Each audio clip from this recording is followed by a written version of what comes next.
Good evening, everybody. This is very exciting time to working in neutron stars, and I'm really delighted to announce that we are having Professor Anna Watts from University of Amsterdam today. She's part of 3 extraterrestrial probes of neutron stars, and today, particularly, she's going to take us through a nicer view of neutron stars. So, Professor Watts, whenever you're ready.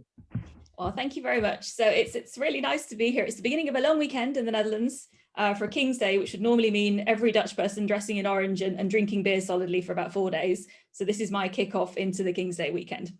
So I'm going to talk to you about NICER, the Neutron Star Interior Composition Explorer.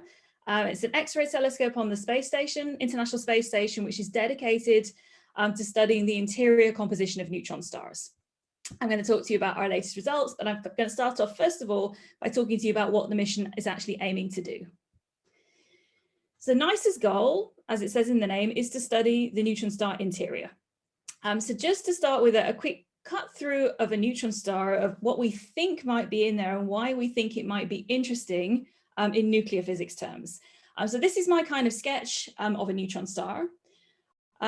Basically, the outermost layers of a neutron star, we think, are formed up of a solid crust, so a nuclear or ionic lattice, with, at least in the outermost layers, most of the pressure coming from degenerate electrons. As you go a bit deeper into the crust, the nuclei get pushed closer and closer together, and they become gradually more neutron rich. So the composition starts to change. And eventually we reach the point where neutrons are expected to drip out of nuclei. So now the composition in my crust has changed a little bit. I still have a crystal lattice of ions and nuclei. I have electrons providing a lot of the pressure, but now I also have free neutrons in there as well, most likely in a superfluid state. At some point, when I start to get closer towards nuclear densities, eventually my nuclei are now being pushed into each other. And at that point, individual nuclei can no longer exist. And this is the point at which the state of matter becomes rather more unclear, because our theoretical colleagues are very creative in coming up with all kinds of different options. So now we have perhaps some kind of nuclear density fluid core. The composition, it could be primarily still neutrons. We have a smattering of protons also for equilibrium and some electrons in there as well. But there is also the possibility that we have stable states of strange matter forming. And the reason for that is that being inside a neutron star, the gravitational confinement that you have buys you time in principle for weak interactions to operate and to transform into stable states of strange matter. And those may be the most stable states at these very high densities of up to a few times nuclear density in the core of the star. The strange matter, it could be there in the form of hyperons, basically, so again, 3 quark particles, but with maybe at least one strange quark involved in there, rather than just neutrons and protons. Alternatively, essentially, those could instead dissolve and you have some kind of deconfined quark mixture, up, down, and strange quarks, forming perhaps a quark core to the star. So there are all kinds of interesting possibilities in there, which we would very much like to investigate. Now, to put that into a little bit wider context, this is my kind of deeply simplified phase diagram of the whole universe. So I'm showing here basically temperature on the y-axis, chemical potential, roughly density on the x-axis. I'm trying to put this in a broader context. But essentially everything around us mostly is down in this kind of bottom left-hand corner here. So in your home office, basically that is where you are in the normal regime. We would like to understand what happens as we push to extremes of temperature or density. Again, do we end up with deconfined quark states? Do we end up potentially with, strange stable states of strange matter? In principle, we have a theoretical framework for explaining that in the form of QCD, but it is very hard to make first principles predictions for what those states of matter must be. So instead, what we do is or at least my colleagues develop our phenomenological models, basically for what happens for them in the matter in those conditions. And we go ahead and test those in the laboratory and with observations. So certainly as neutron star astronomers, we're not alone in doing this. Our colleagues who work, for example, in heavy ion collision physics are operating basically up in this region up here, the high temperature and kind of lower chemical potential or lower density region up here. Then if you are working instead with neutron stars, we are operating down in the bottom right-hand corner here. So the much lower temperature and much higher density regime. And I said the reason that we do that is potentially up to 5 to 10 times nuclear density is possible. We get to unique states of highly neutron-rich matter and the possibility of stable states of strange matter. And then, of course, this is not an absolute division. We have colleagues, for example, working on neutron star mergers, where thermal effects become more important as you smack two neutron stars together. And so they start to move up this potential kind of phase transition region in temperature as well. So there is a continuum of things from the laboratory experiments all the way across to neutron stars. And we form part of that continuum without the nice benefit of going to colliders and going to Switzerland. We have to look thousands of light years away instead to do our experiments. So how do I, as an astronomer, come up with some kind of fancy way of measuring these various, interesting nuclear physics possibilities? So everything that we do follows the chain of logic that I'm summarizing in this slide here. So the nuclear physics essentially is down in the bottom left-hand corner. So here we have all the unknowns of composition, basically in the neutron star core. Are we just dealing with nucleonic matter? Do we have hyperons present? Do we have deconfined quarks? And the unknowns in the forces between those particles as we go to very, very high density. So that's the microphysical nuclear physics uncertainty. Now those forces between whatever particles are there sets on the larger scale the equation of states, and that is the relationship between pressure and density and possibly temperature, for example, if you're interested in neutron star mergers as well. So what you're seeing in the top left-hand corner are various different equation of state models. The blue band here is a family of models that spreads across basically this whole band, various different compositions, and you can see some of the range of uncertainty from current models. So now I have a relationship between pressure and density that's kind of hiding the nuclear physics. Now I need to find something that's connecting me to a star. Unfortunately, I can use the stellar structure equations. For neutron stars, those are relativistic stellar structure equations. They are very high gravitational field objects, very compact, 20 to 30 kilometers in diameter, 1 to 3 solar masses of material. So I need to use the relativistic structure equations, TOV equations if they're non-rotating, or adding in rotation to those as well. When I build my stellar structure equations, essentially I'm balancing pressure and gravity, and the equation of state forms part of that set of equations. I can then pick a central density, I can solve that set of equations, and I can produce a star with a given mass and a radius. I then change the central density and repeat that calculation, and I can translate every single one of these relationships into a mass radius relationship, which is what you see here in the top right-hand side. So now you can get a bit of a feel for the problem space that we're dealing with. This is the kind of range of uncertainty given by current models. So a spread of a certain, several kilometers in potential radius, and a spread also in terms of mass, with some variation in where the maximum mass might be for a neutron star. So now my astronomy challenge got a bit different. I have to find some way of measuring mass and radius. And here, again, fortunately, I can make use of relativity, because the mass and the radius of the star and its spin rates, and these things can spin extremely fast, several hundred times a second, that determines the exterior space-time of the star. So now if I can find a quantity, an observable quantity that depends in some way on that space-time and picks up the imprint of mass and radius, now I'm in business.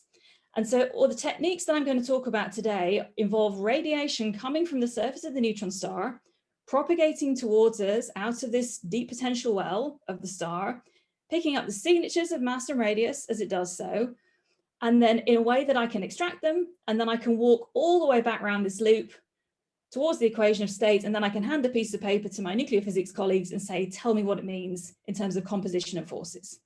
So that is the basis for the technique that we're using. So this is what NICER is doing. So let me now introduce you to the NICER mission. This is NICER prior to launch in 2017. Here you see it in the clean room, and it gives you a little bit of a feel basically for the size of the instrument. It is a soft X-ray detector. The photograph illustrates the size. Silicon drift detectors, X-ray concentrator optics, and it's sensitive in about the 0.2 to 12 keV band. And it's about twice the area of XMM Newton, but with much better spectral and time resolution. This is also one of my favorite pictures because my kids refer to it as the ninja picture. For this reason, it was kind of sad to have to disappoint them. These were not actual ninjas, but actually engineers, but briefly they were very excited by this. So NICEA was launched in 2017 on June the 3rd. It was launched on the Falcon 9 and it was part of a crew resupply mission 11. And it was installed onto the International Space Station. And there are some very, very beautiful pictures, basically, or movies showing essentially NICEA being unpacked, basically getting installed on the space station. So if you have 10 minutes with a cup of coffee, go grab those and take a look at them because they're absolutely fantastic to sit and watch. And the very nice thing about being on the space station is that you don't just launch your telescope and then never see it again. You can actually go and take movies of it. So this is a movie put together from a camera on the space station. And here you can see NICEA moving around, vastly sped up, I will say. But here you see it pointing around at different sources. And in a moment, it will turn around and you can actually see the detector array here. Basically, this is the X-ray optics on the front. And it also gives you an idea for how complicated the environment is that NICEA has to operate in. It is tied to the space station, which of course has benefits in terms of electricity and power and data transfer. But we have solar panels flying around, basically in the back, that we have to work around. We're constrained to the orbit of the space station. There are other instruments operating that sometimes need maintained, basically. So occasionally NICEA has to be stowed while maintenance is done. And very unfortunately, sometimes that happens during exciting astrophysical events that we want to look at, that it's been stowed or there's a spacewalk in progress and we can't actually use it. And the other sort of nice thing, again, nice thing to worry about is because there are astronauts nearby, one of NICEA's specifications is that it has to be able to withstand being kicked by an astronaut. And you don't have to worry about that for most telescopes. But of course, the benefit is, said, all the power and the data transfer is taken care of. So there is NICEA. So let me now walk you through essentially the technique that NICEA is actually using. So based on this general logic of something that depends on the space-time. NICEA is using a technique called pulse profile modeling. And the idea runs something as follows, that essentially we have neutron stars with a hot emitting region, a hot spot on the surface. As the star spins, that hot spot emission gets modulated by rotation, giving rise to a pulse. And you can see here, again, a change in brightness basically over time as the star spins. And as you essentially include relativistic effects, you can see that that gets modified. The left-hand movie is showing you a kind of weak gravity situation. The right-hand movie is showing you a strong gravity situation, where because essentially gravitational lensing, you can actually see round to the back of the star. And the spot never goes out of your field of view, and so you always see some emission from it. And that's just one of the effects, essentially, that we exploit, along with special relativistic effects from the rapid rotation. And this is really NICEA's strength compared to previous X-ray techniques for measuring mass and radius, is that it's also using the spin information from the star as well. So the basic idea is that we're looking for this kind of pulse profile from spinning stars with hotspots, and we're going to use that to extract information about the mass and the radius. The particular type of stars that NICEA is looking at are rotation-powered millisecond pulsars. So these are bright, soft X-ray pulsars. They're not accreting pulsars, but sometimes they are in a binary with a companion. And that's kind of a bonus because potentially you can then use the fact they're also radio pulsars to get information about their mass as well. The hot emitting regions come because of the magnetospheric structure of the star. Particles are being accelerated within the magnetosphere, impacting and return currents basically are smacking into the stellar surface and depositing energy in those surface layers. They get heated up, essentially at the magnetic polar caps, and then that emits in the soft X-ray band. So these are the class of stars that NICEA is specifically designed to look for. So coming on in a little more detail to the pulse profile modeling process, I want to outline for you the various different elements that are involved, basically because all of them turn out to be important in what we end up measuring. So pulse profile modeling has a number of different parts to it. The first is that you have to have fantastic data. And what you're seeing in the left, top left, is an example of a pulse profile. So every single photon that comes into us basically gets labeled with a rotational phase from the spin of the neutron star, when during the spin cycle did it appear. And we also have a photon energy from it as well. And we drop it in a little box, basically an energy channel and a phase channel. And we continue doing that for a very, very long period of time. We take very, very long data sets. And over time, you build up this kind of pulse profile with counts So here you can see the dominant counts in the pulse profile with a weaker pulse perhaps coming in here over time. And that is the data that we're trying to use and model. We then need to have a light curve model, so something that effectively generates or is our model of what generates that emission. So here I come back to the relativistic ray tracing, which is something we know very, very well how to do from rapidly spinning neutron stars. I have to put hotspots on the surface, and I have to decide what kind of shapes and temperatures and locations I'm going to allow for that within my model. There are other factors affecting what we see, like the distance of the star, which we may or may not know a priori, the angle of inclination that we're looking at the star at, which again, we may or may not know at the start. We have to have some model for the atmospheric beaming from the star as well. But putting all of that together, in principle, for that model and a particular choice of parameters, I can simulate a pulse profile. And that's the basis for what I'm going to compare with the data. I then have to fold it through my simulation model of the instruments. So I have to work out how uncertain my instrument response is as well. And that turns out to be important too. And then I have to survey this whole parameter space. I have model with lots of parameters. I have priors on all of those parameters. We're doing Bayesian inference, and I have statistical samplers that survey that space and generate posterior probability distributions for all of the parameters in the model. That includes the mass and the radius, which is the thing I want for dense matter. It also includes the geometric parameters of the star. And that is to say the hotspot locations and the angle that we're looking at it.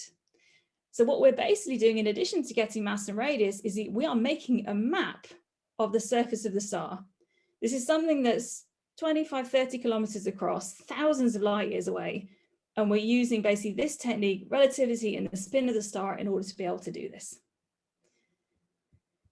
So let me now walk you through some of these elements in a little bit more detail of what we have to actually do when we do the analysis, because there's some kind of interesting subtle points as we come into this. First of all, here is real pulse profile data. These are the pulse profiles for the first two stars that we have analyzed. On the left is PSR J0030 plus 0451. This is the second brightest of the stars that we're looking at. We haven't done the first brightest one yet, because it happens to be an off-axis source, so it's a little bit more complicated to do. This one is rather bright. You can see in terms of, here is the pulse profile broken out into energy channel and rotational phase. And here is the total bolometric count rate, just summing all of those up.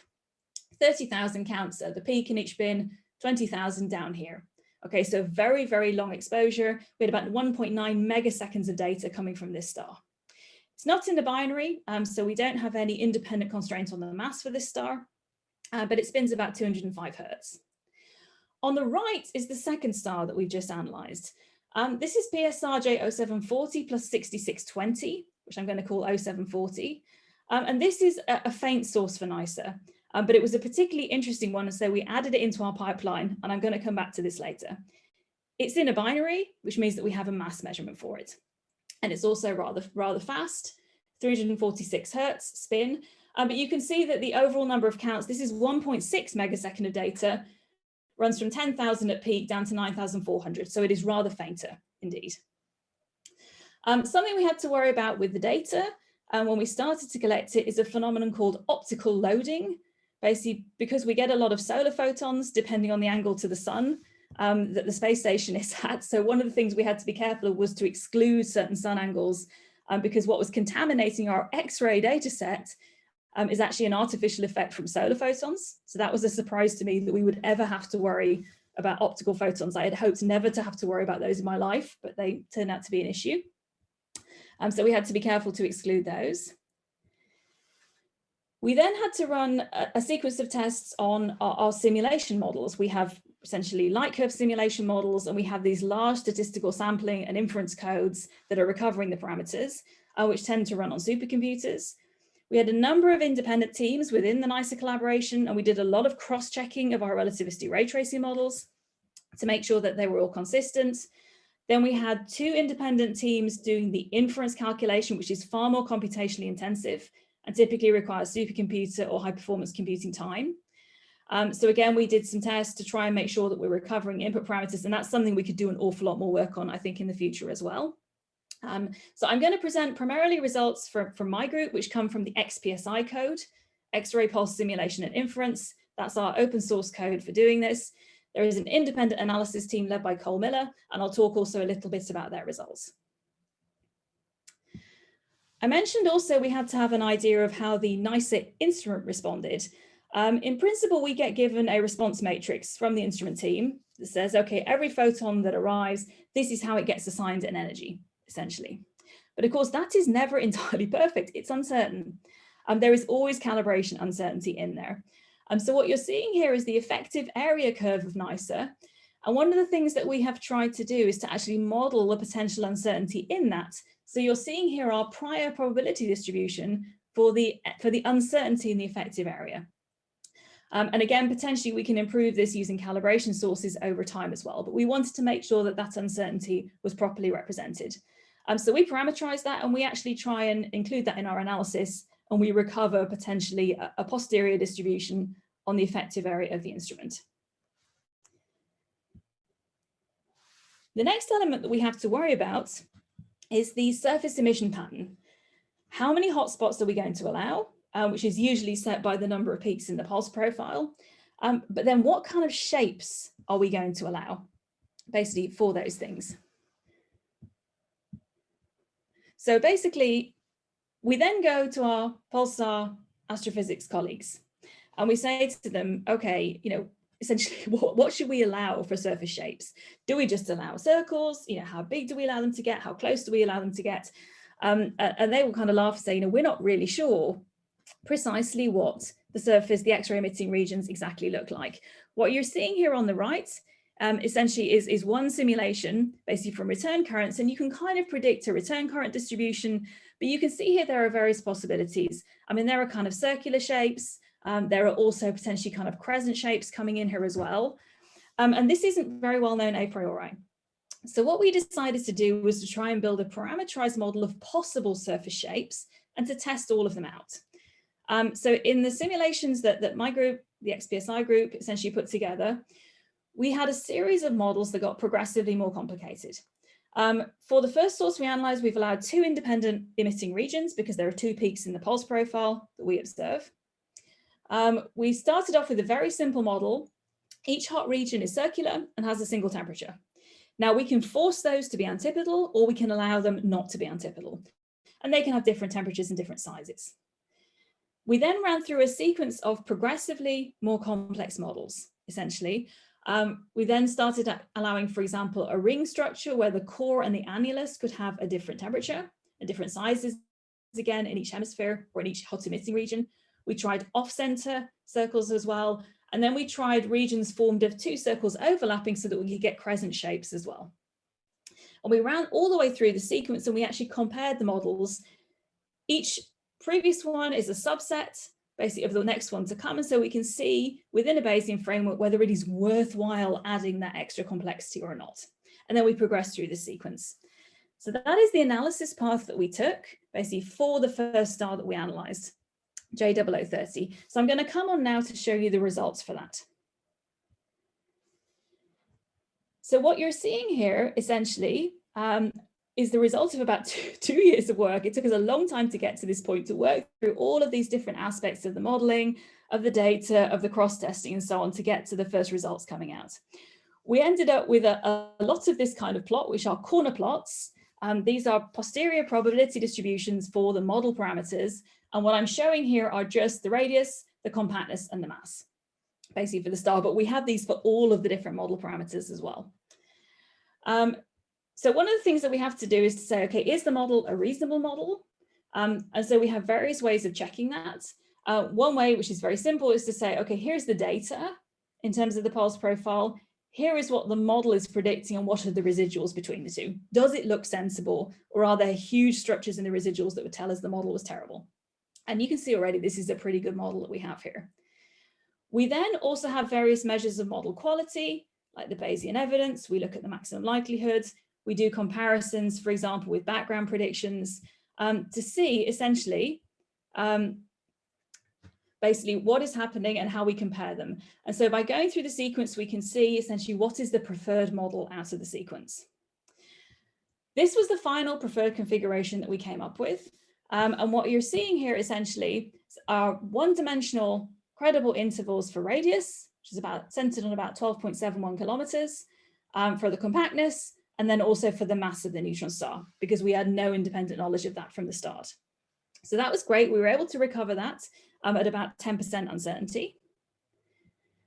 As I said, we were also able to make a map of the star, and this is the map basically for the first star that we saw. We're looking at the star from one hemisphere, and the two hot emitting regions turn out to be in the other hemisphere. And the shapes that are preferred that we identified, one of them seems to be a fairly small circle, basically, that you're seeing here, and the other one is really a long extended arc. And each of those individually give rise to one of the peaks in the pulse profile.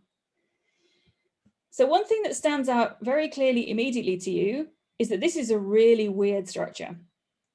So if you see up in the top hand left, this is your kind of canonical cartoon of a pulsar. And anyone who was at the 50 Years of Pulsars conference will have had one of these beautiful dipole magnetic field cartoons on the mugs and things and t-shirts that we got from that conference. I think every pulsar conference has them. And you can see straight away that in that configuration, the two hotspots are antipodal. And that is not what we found for 0030 at all. And in fact, we could very strongly rule that out. So we can put a cross through that. And the magnetic field structure for 0030 has to be something rather more like this, which is rather more of a mess. So this now poses all kinds of interesting questions, not for the nuclear physicists, but for our stellar evolution colleagues and our pulsar colleagues. How did the magnetic field of this star get to be like this? These are old neutron stars. They've gone through supernova, they've had a long lifetime.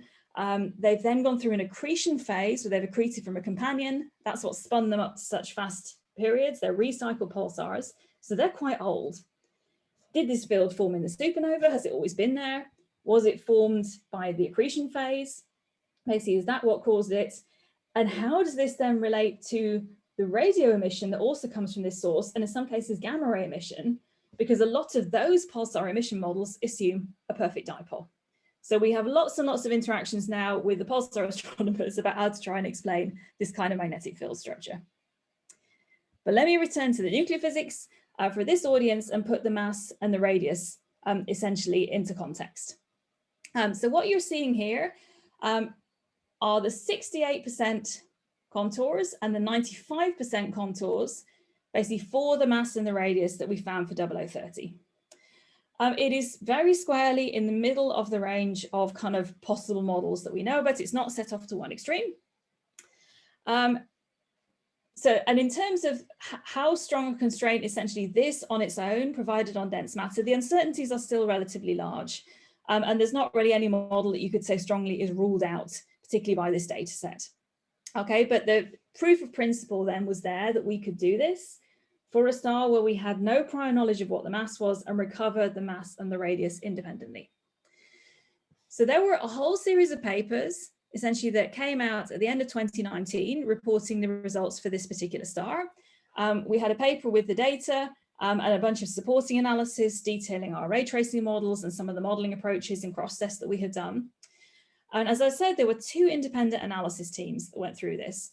So what I've shown you so far are the results from my team, which were published in 3 papers, one reporting the mass radius inference, one dealing with equation of state implications, and one looking at the pulsar geometry implications. And that's what you're seeing on this plot here. And our radius was centered around 12.7 kilometers. There's also an independent analysis team, Illinois, Maryland team led by Cole Miller, different code procedures, different samplers, different prior assumptions. And their results, again, were very similar, very slightly higher radius at about 13 kilometers. So shifted slightly up, essentially along the compactness line towards slightly higher radii, but very, very much overlapping. And their inferred geometry in terms of where the hotspots were was also very, very similar. So that is where we were basically at the end of 2019, right before the start of the coronavirus pandemic, with our first results coming out. In the meantime, we had very much planned at that point that we were going to move on to JO437, which is our brightest pulsar source. It's one with a very well-constrained mass of 1.4 solar masses. It's an off-axis source, so it's a little bit trickier to get the instrument response right. But then in the meantime, another very interesting source had come along. And so we actually diverted our attention essentially to go and look at something a little bit different. So the next source that we've done, and the one that we've just announced results, preliminary, well, said potentially results for at the APS last weekend, which I'm going to talk about now, is the PULSAR 0740. 0740 is faint for NICER. It's quite a challenge, basically in terms of building up the right number of photons to do the analysis. But the reason why it is so very, very, very interesting is because it is the highest mass neutron star known. So Cromarty et al. In 2020 reported, and again, this paper came out on the archive around about end of 2019, this is a 2.1 solar mass neutron star, where the mass is very well known because it's in a binary. They can get a good measurement of the Shapiro delay. And essentially, from that, they have a very, very good mass measurement.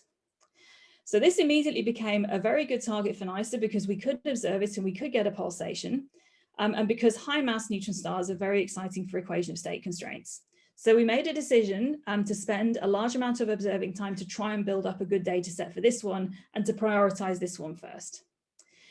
So this analysis essentially involves a number of different elements. It involves our radio colleagues, because what has happened since is that the nanograv collaboration, basically the Green Bank telescope, has also started working with the CHIME PULSAR collaboration, and they've managed in a recent publication by Fonseca et al. To actually update the PULSAR mass measurement. So it's 2.08 solar masses. So we have basically an updated mass measurement for this one. We also, from that, distance and the inclination for the source, which helps our analysis. And this time around, in terms of the X-ray analysis, we had our NICER data set, but in addition to that, this source can actually be observed with XMM Newton. XMM Newton turns out to be an important data set to add in. It's far, far fainter than the NICER data set, but the reason why it's so useful is it gives us an estimate of the background, and I'm going to come back to this in a little bit more detail in a couple of slides. So basically, we have two different X-ray telescopes now playing in here. And we have a bunch of prior information coming from radio timing colleagues and a potentially very interesting source for the equation of state. So I'm going to start not with the equation of state, but with the surface map of this particular star. So what you can see here essentially is the surface map for the star I just showed you previously on the left, and on the right for our new star. As you can see, we're actually looking at this star pretty much directly along the equator. This is why we're able to get a Shapiro delay measurement for it in the radio. And the two hotspots, again, one is kind of close to equatorial, and the other one is kind of a little bit further down. Now, there is an almost equally probable configuration where the spots would be in the northern hemisphere. It's not quite mirrored, but it is almost equally probable in our analysis. Okay, so our analysis has to take account of both of those possibilities. So you can see indeed it's different to J0030, which we were viewing from the northern hemisphere with both spots in the southern hemisphere. The spots there were closer together. One was this long extended arc. For J0740, we don't find evidence for a long extended arc, but certainly there could be a possibility of a ring-like structure instead of one of these smaller spots instead. But what is interesting is that just as for J0030, the spots are not antipodal again. And since, again, these are the magnetic poles of the star, this is implying that we are again seeing a more complicated magnetic field than a simple dipole. So that's kind of fun to see from a pulsar evolution perspective. So let me come on now to the mass measurements, basically, that we've made for this high mass star. Again, what you're seeing here is our corner plots showing posterior probability distributions for mass, radius, and compactness. And you're seeing it for several different data sets. I'm showing it for the NICER data taken on its own. So this is a phase resolved data set, very, very large data set. I'm showing it for the XMM data set, basically on its own. The XMM data set is much smaller, about a factor of 10,000 less in terms of total counts, but turns out to be important for reasons I'll come on to in a second. And then for a joint analysis across both data sets. So that means requiring that our model, basically that we use, can explain the phase resolved NICER data sets and the non-phase resolved phase averaged XMM data set as well. So let me start to run through quickly what you're seeing here. I'm going to start with the mass because that's the simplest. The prior distributions are also shown on here as dashed lines. But what you can basically see is that the mass is really, really stable. It does not move much from the prior, and that's extremely reasonable because we're very strongly constrained by the radio measurement.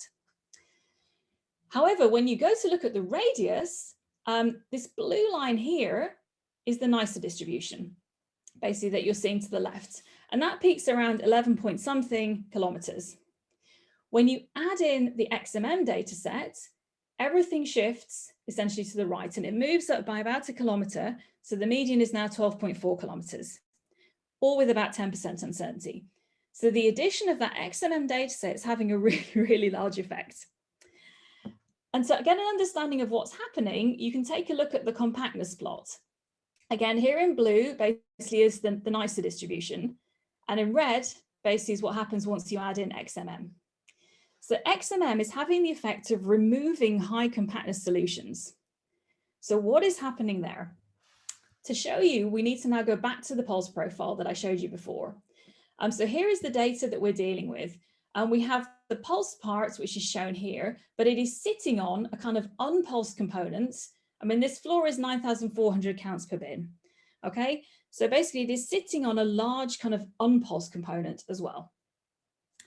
So that unpulsed component can come from a couple of things. It can be true background, perhaps particle environment near the space station. It can be other sources in the field of view, anything that is not pulsed with the spin frequency of the pulsar. It can also come because of gravitational lensing. If you have a very, very compact star and you always start seeing one of the spots, essentially so that they never vanish completely, you can kind of mimic an unpulsed component, even though you have two isolated spots on the surface of the star. What XMM does is it is in a very different particle environment. It's in a much higher orbit. It's an imaging telescope.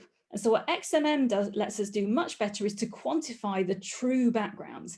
So we can take a short snapshot of XMM data and very, very good observations of blank sky in the vicinity of the XMM pointing to try and work out, really what should be coming from the star and what is genuine astrophysical background or instrumental background.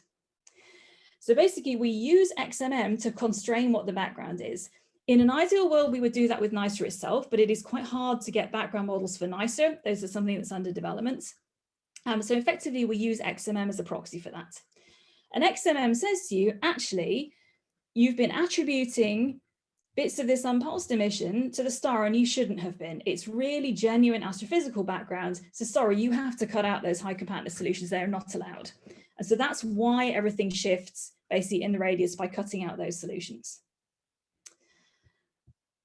Okay, let me now briefly mention the independent analysis by Cole-Miller's team, because Cole-Miller's team find a higher radius than we do, median of 13.7 and a slightly wider distribution. I can talk about this in more detail with people in Gathertown later if you're interested, but there are a few reasons. We have a good handle, I think, on why those differences are there.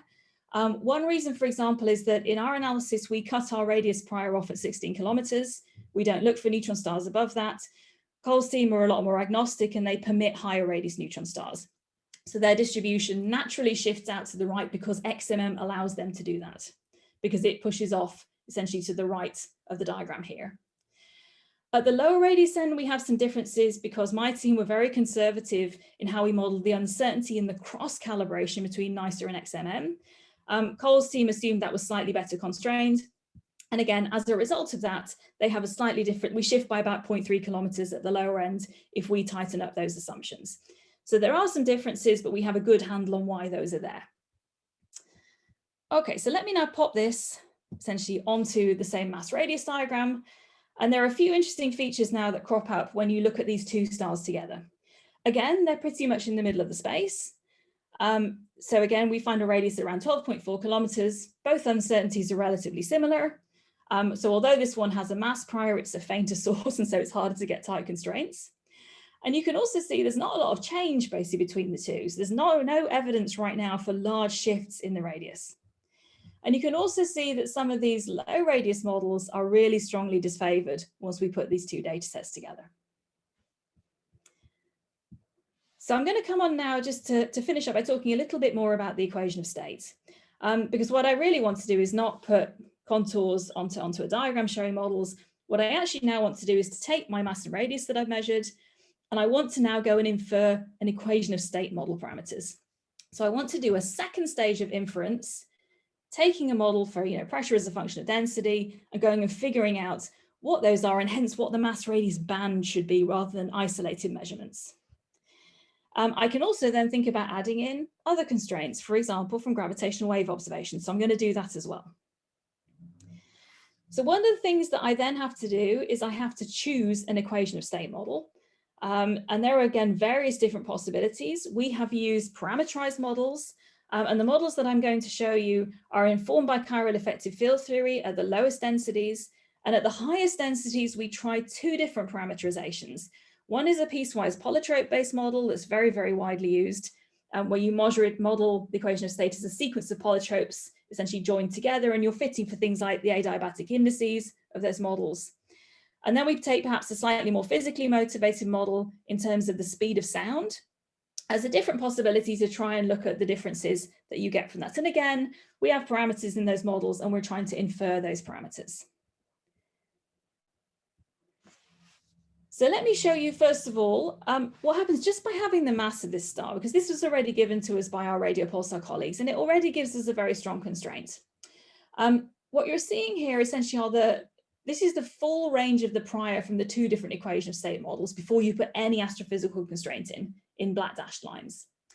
Once you say, okay, I have a neutron star of a mass of about 2.1 solar masses, that already then cuts down basically and pushes you towards the green distributions shown here, 68% and 95% posterior distributions. And they are pretty well peaked, and they're peaked essentially because of the form of the equation of state model that we have taken. So by picking, for example, uniform distributions on model parameters, our priors end up quite naturally peaked in certain areas. So what you have to do is be careful to say, am I really learning something from the data, or am I still in the regime where my priors are telling me what's going on? Because they're not really physically motivated peaks in the prior distribution. It's an accident of the way that we have parameterized things. And this is a common risk with all equation of state models. But essentially, this is where we begin, essentially simply by including the mass. You already start to cut things down rather a lot. So now I'm going to add in the radius measurement for that star. So the one to focus on here is the NICER XMM, the joint measurement, which again is the green. The red is where we started just with the radio measurements. The green here is where we move to. So we get a little bit more change basically on the speed of sound model, and not so much of a visible change in the piecewise polytrope model. So you might say, okay, that didn't move very much. What was the point? The reason it doesn't move is because the measurement is lying quite strongly on the place where the priors are peaked. But now you're basically saying that peak is not just an accident of the priors, that peak is actually now being informed by data. So don't be put off by the fact that it's not moving that much. It's now saying, you know, this is really starting to be set by data rather than by an accident of our parameterization. So we're starting to get things shifting. What we can then do, and this is in our equation of state analysis as well, is then to add in, for example, constraints from gravitational wave measurements, tidal deformabilities from neutron star mergers. We can add in information from the associated kilonova as well. And we can combine all of these things also with the previous NICER measurements and then really start to push the band. So this is now where we started after just the JO740 measurement in red, and now we're pushing towards the green regions. So things are starting now to narrow in even further for both different equation of state parameterizations. We've tested in this analysis, based in the Reimarkers et al. Paper, sensitivity, for example, now to various different chiral EFT bands. And what we're able to show is you can start to put good constraints, for example, on the pressure at 2 times saturation density. So we are starting to get rather nice constraints on dense matter out of this. We can also look at related things. For example, we can have a look at the neutron star maximum mass distribution. Where would that come out? It certainly looks like, you know, getting a maximum mass out essentially above about 2.4 solar mass is tricky, basically from our analysis. And that has some interesting consequences for the 2.6 solar mass object that LIGO recently observed. That seems very, very unlikely to be a neutron star. And in the last couple of days, I've seen an announcement of a 2.5 solar mass black hole by JINA-CEE et al. And again, that would fit with what we're finding for the neutron star maximum mass as well. So it's quite nice to see these small black holes and the large neutron stars giving us a consistent picture. So I will wrap up now by telling you what happens next for NICER. First of all, our papers on 0740 will be on the archive very, very shortly. We presented the results at the APS last week. The papers are currently in review, and we're trying to get them through review and then post them to the archive as soon as that is done. So there's 4 papers coming out here. There's Wolf et al., which is a data paper, Cole's team's analysis, Miller et al., O'Reilly et al. And Reimarkers et al. Presenting mass radius and equation of state information coming out of my team. We'll be releasing data samples, codes and scripts, basically along with the archive posting. So please be patient. They'll be on the archive very shortly, I hope. Once that happens, we have 4 new sources, I think, coming with NICER, including this very, very tightly known low mass neutron star 0437, which a mass will come for later, sorry, a radius measurement will come for later this year. We're updating existing sources as well. We have more photons, basically, for the one that we've studied before. We're going to be updating those and improving those measurements. We're hoping to include better models of the NICER background, which provides us with important constraints. We're going to be looking into cross-calibration of XMM, perhaps trying to improve that constraint as well for 0740.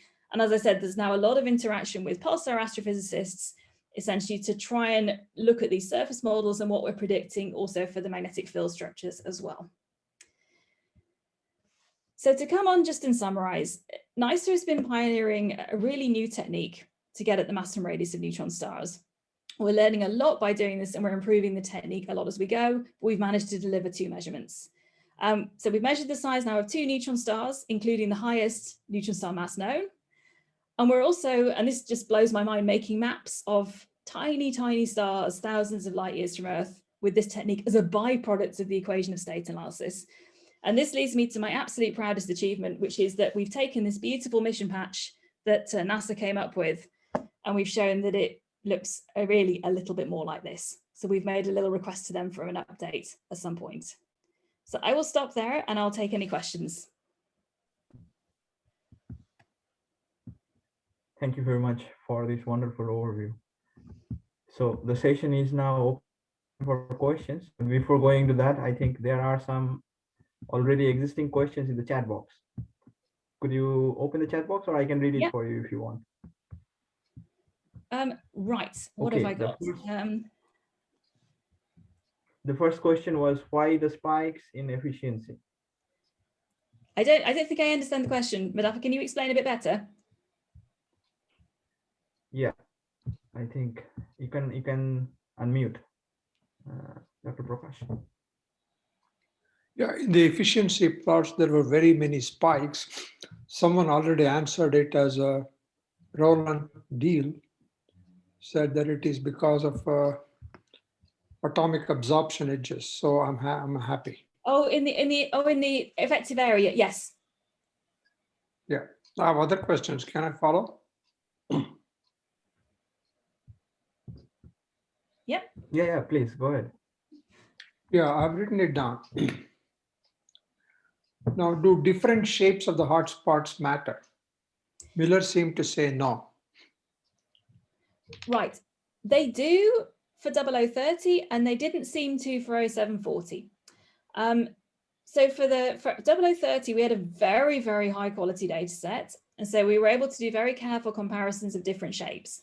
And when we made the shapes progressively more complicated, so one of the hotspots stayed kind of fixed as a, it never needed to improve or get any more complicated than a small spot. The other one, there was a notable improvement in our model quality measures when you went from a circle basically out to this long, more extended shape.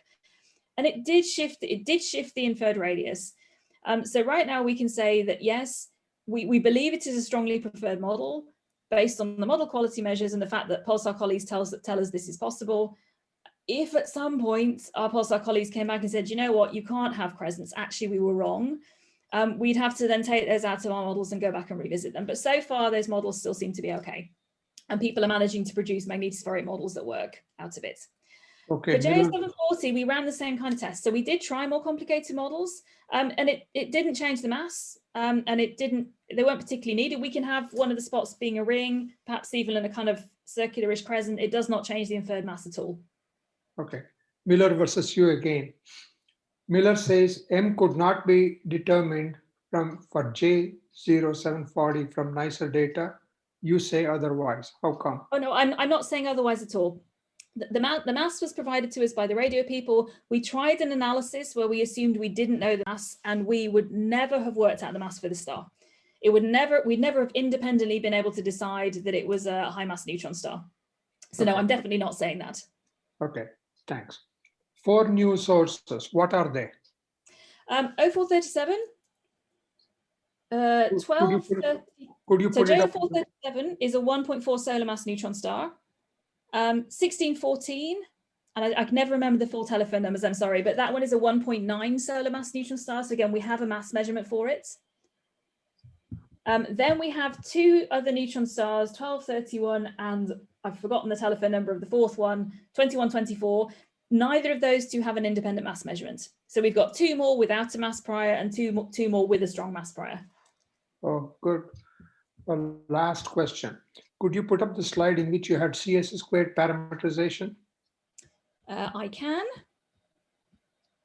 Just the results slide or the actual formula, the actual equation state? The CS squared formula. Yeah. Yeah, I was almost at the point of completing it, but then it disappeared.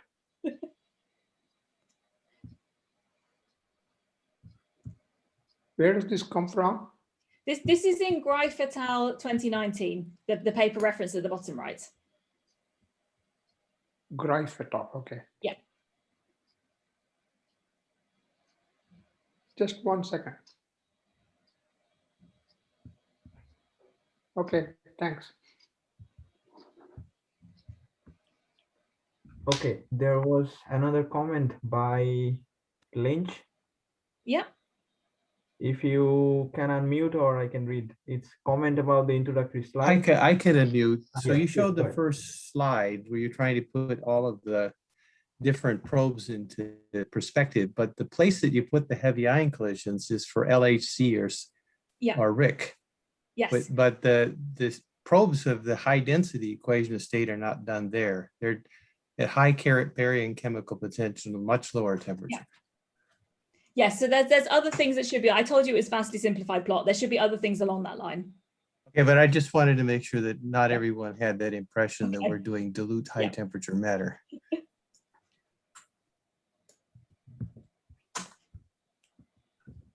So you had I had another question later in the thing. I understood it after I put the note up there. A question about the XMM versus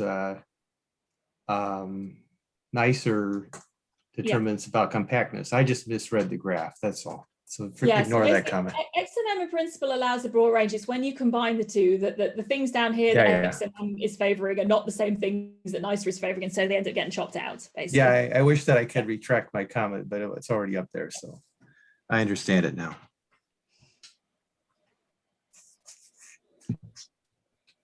I have a question, if I may. Yes, good. Okay. It would be very interesting to have the radius for a very light neutron star. Is there a millisecond pulsar in your catalog which would qualify for a nicer measurement which has a low mass, lower than 1.4? Yes, so this 0437, this one that I'm showing in the green line here, this one has an extremely well constrained, like 3–4% level known, 1.4 solar mass, basically. Yeah, but let's say 1.2 solar mass is something. We don't have anything that's bright enough in X-rays where the mass is known that would be that low. Yes. Unless one turns up. I mean, again, we got lucky with 0740 that it kind of appeared. Again, I think we would already be seeing it if it were there. Mm-hmm. Okay, so there are always surprises in astrophysics, right? Yes. Thanks. Yeah, I see another question in the chat box. I just read it. A peripheral technical question. Are the black dashed lines in the mass radius plot representing priors? I think so. Yeah, so this basically is the full range. I'm not showing the different contours, but this is kind of the full 95% range if you didn't include any astrophysical information at all of what would come out of these two different models. Then you start to fold in the astrophysical information, you know, the mass from the radio if you want to take that on its own, the different radius measurements, the tidal deformabilities, the kilonova constraints, and then gradually you start to narrow that in. It was just to give you an idea of what the model would permit if it were unconstrained by any observation at all. So then he has a follow-up question. May I know what software or package was used to implement two-dimensional priors? Oh, I'll have to send you that. I'll have to check. And he I will says need to he's ask the using authors of the EY figures and exactly what they're using now. Basically, I will send Gert a note and ask him. Okay. Any other question? Just raise your hand or unmute yourself. Yeah, please go ahead. Yes, thank you for the very clear and nice talk, ma'am. I had a question regarding the PSR 0740 model that we have. In that we had one plot of the counts and the channel versus rotation phase. Yeah. So that was, I think it was very distributed. If you're looking at the same plot that we have for PSR J0030, we had clearly two very bright regions, but here we can see that there are almost equally distributed regions. So how do we have how do we model this with confidence? So this comes down to the different data set quality. And it's because it's so much fainter that you just can't see it so clearly, basically on the pulse profile plots. But when you sum them up, so this is now summing up basically all the different energy bands by phase. And there you can see there is a clear pulse profile. But because you're now spreading them out, you have many fewer photons in this right-hand data set. Basically, so when you spread them out, yeah, you have to kind of squint a bit to see that this is a little bit brighter and there's sort of a pulse here and another one here, but it's harder to see. And this one is, you know, it's one of the best data sets that we have. It's huge. Basically, and here you can see very, very clearly, because you have many, many more counts, the pulse profile, even when you break it out into individual phase and channel bins. Okay, thank you. Okay, there is a question by David Blush. Yeah, I have another question. So how long will NICE be able to continue measuring? So initially it was set for maybe 2 years, but now you are up already 4 years. And is it true that, for instance, for this high mass pulsar, when you would continue measuring for another 1 or 2 years, that you could reach a much smaller spread in the radius? Like for Shapiro delay, that with the number of periods you measure, that you can become more precise? Okay, so there are a number of different things in there. First of all, how long is NICE going to continue to operate? It's scheduled to run right now till at least the end of 2022.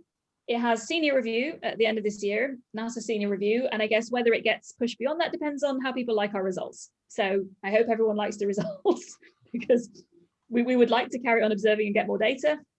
As I said, it's taken us longer than we thought to get to grips with everything, but now, you know, our pipelines are looking good. We've got fantastic data sets to come, so I hope we can persuade NASA to extend it a bit longer. In terms of how much better we can do for 0740, the radio prior, I think, is quite hard to improve. The mass prior coming from radio, that's going to be quite difficult. But in terms of our analysis, certainly having more photons helps. So the more photons we get, the things should scale with the number of photons. So that would help. Where I also think we can improve is in terms of background modeling. So I mentioned right now, we're kind of using XMM, which is this smaller data set. And we're rather sensitive to assumptions there to get a kind of idea, because with XMM, we can quantify the background better because it's not in this heavy particle environment around the space station. What we would really like to do is have a nicer on its own background model. Those are being developed, and we've done some first tests with them, and we've done some comparisons to them. What we need to know now is the uncertainties on those models, and we can incorporate those directly into our modeling. So I think that will improve the quality of the constraint that we get as well when we're not reliant on this small XMM set. Alternatively, we can try and get more XMM time and improve that as well. And we need to look, I think, a bit more closely at the instrument cross calibration. We can probably make that a bit tighter and try and improve constraints that way as well. So I think there are good prospects for improving it in a number of different ways. The design precision was something like plus minus 500 meters initially. Yeah? Is this possible for J0740? I think it will be tough for 0740. Again, this is right on the limit of what NICEA can do. I mean, the reason we went for it is because it's such an interesting star, but it's faint and it's hard to get that good data set. We have a real prospect of doing that for 0437. So if you want to know the radius of a 1.4 solar mass neutron star, we're going to make a good measurement of that. But yeah, 0740, I think it's going to be tough, but improving it a bit is certainly possible. But you are continuing data taking on that object, right? Yes. Mm-hmm. Good. Thank you. Any other questions, comments? I have a quick conceptual question. So earlier in the talk, you showed a figure where you were trying to, you just wanted to give us an understanding of how gravitational lensing can help you. Mm-hmm. And I just wanted to know, so if you have a very heavy star, then you're going to see, you can see past, like you said, the other side of the star. So you can see more of the spot. But at the same time, if you have a bigger spot, you would also see it more. Yeah. So I want to understand, how exactly does your model differentiate between, oh, I have a bigger spot versus a heavier star, when you don't have, in the cases where it's not a binary, where you don't have that mass data? So again, in our parameterization and our priors on those parameters, we allow the possibility for larger spots, basically, and a range of different radii. There is some degeneracy in there between things, for example, like the radius and the distance and the spot size. But then again, because we're using the spin information as well, the proportion basically of, again, the compactness behaves in one way, but the fact that you're taking snapshots as the thing rotates helps to actually break that degeneracy as well. And the faster the rotation, the better you are at breaking that degeneracy. So it's having that extra piece of information that helps to break it, enough for us to extract a mass and a radius. Your resolution is that good. You can actually see that. That's very impressive. It's nice. And hopefully next generation of telescopes to use this will do even better, because we're already making plans for those. Thank you. On that note, I have a small question. I mean, what kind of precision we are talking about here? The size of the spot? So how small can we get? I mean, so that this, if I pop back to the sky map, basically that's probably the easiest way to, where did I put my sky maps? There we are. Okay, so these are, we could probably get a little bit smaller than this one, but this is coming up basically around probably the smallest. Here we are insensitive at this point, basically to further structure within the spots. So this is something that we tested out for 0030. Again, this could be a ring, it could be a tiny crescent. We just wouldn't be able to tell at this point because we're not able to resolve anything smaller than this. Okay. So there are limits. And again, it comes down to how many phase bins you can sensibly go into with the number of photons that we have. When we have the next generation of telescopes and we have, maybe 6 times, 7 times the effective area, we'll be able to improve on that further. But certainly at this rough size on the surface, we're insensitive to smaller scale structure at that point. Okay. So I also have a very small other question. You are concerned about the shape and the size of the spots on the star. What about the shape of the whole object, the whole star? Is there any effect on that, on your spin information? So we know the spin. So that's the nice thing, because it's a pulsar, the spin is fixed. We do have to include oblateness basically into our models, particularly for the fact, I mean, it doesn't make a huge difference at 200 Hertz, but it's something we put in basically to put the oblateness of the star in there, because again, it slightly changes for certain geometries, which rays can get to and which ones can't. So that's something that's incorporated into our models. And the way that we're modeling it should be good up to about 600, 700 Hertz without a problem. Again, when we go to the next generation of telescopes and we're trying to attack faster spinning accreting stars that have spots, those can get up to 600, 700 Hertz. So we're going to need that functionality in there. But we do take into account the rotational deformation. Okay. Thank you. So any other questions, comments?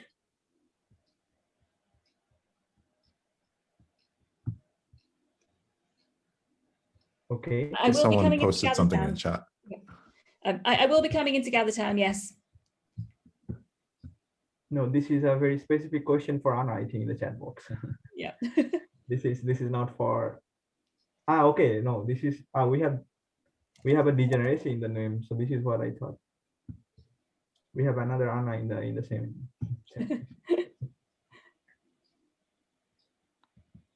Okay. So if there are no formal, we end the session here. And I really thank the speaker. It was a wonderful, wonderful outline of the present data. Thank you very much.